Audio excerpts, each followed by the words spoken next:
સ્વાગત કરી આજીતભાઈ ઠાકોર, જસવંતસિંહ ને તરો, હા ભાતીજી ભડાકા કરો રે એ વેરીઓને મારું બંદૂકની ગોળી. ખરેખર જોરદાર આપણે તાળીઓથી વધારીએ બધા આપણા ઘરો માટે. હવે દિનેશભાઈ મુખી તલવાર દ્વારા એમણે તલવાર અર્પણ કરી. રાજુભાઈ ઠાકોર તેમને વિનંતી કરીશ કે હાર્દિક જસવંતસિંહની જીનું સ્વાગત કરે. મેમ્બર બારી રાવલવા એ સાફો પહેરાવશે. ઠાકોર કરણસિંહજીનો કૃષ્ણ તેમનું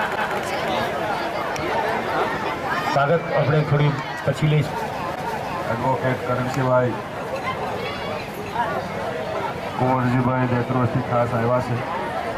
બધા આગેવાનો બધાનો થોડા દિવસ પહેલાં જ્યારે મંડળના બધા આગેવાનો મળવા આવ્યા કે આવું એક સામૂહિક લગ્નનું આયોજન કરીએ છીએ, થોડી વાર હવાય તો સારું.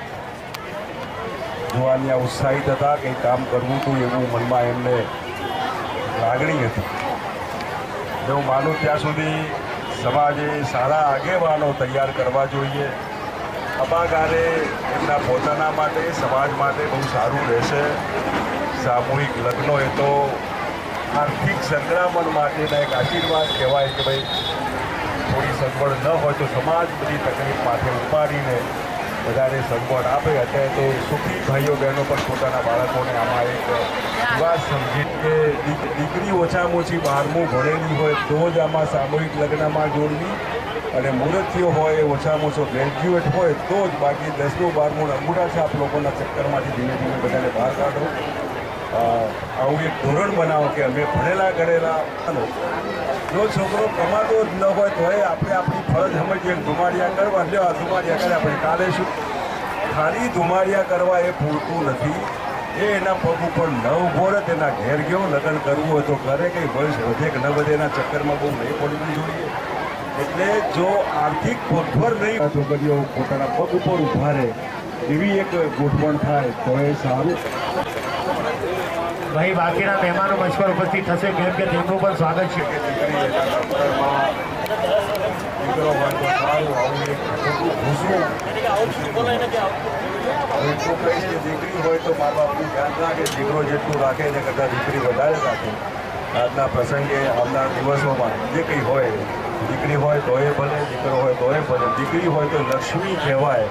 એ લક્ષ્મીના અવતારને આપણે આવકારવો જોઈએ અને બેટી બચાવવી જોઈએ.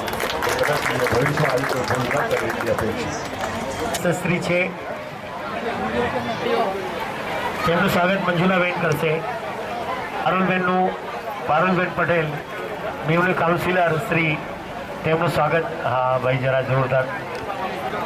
હા અમારા પારુલબેન જેને બી લગ્ન ઉત્સવમાં ફાળો લખાવવાનો હોય તેમાં મંચ પાસે અમારા મિત્રો બેઠા છે. બસ અમારા રણછોડભાઈ ઠાકોર તેમનું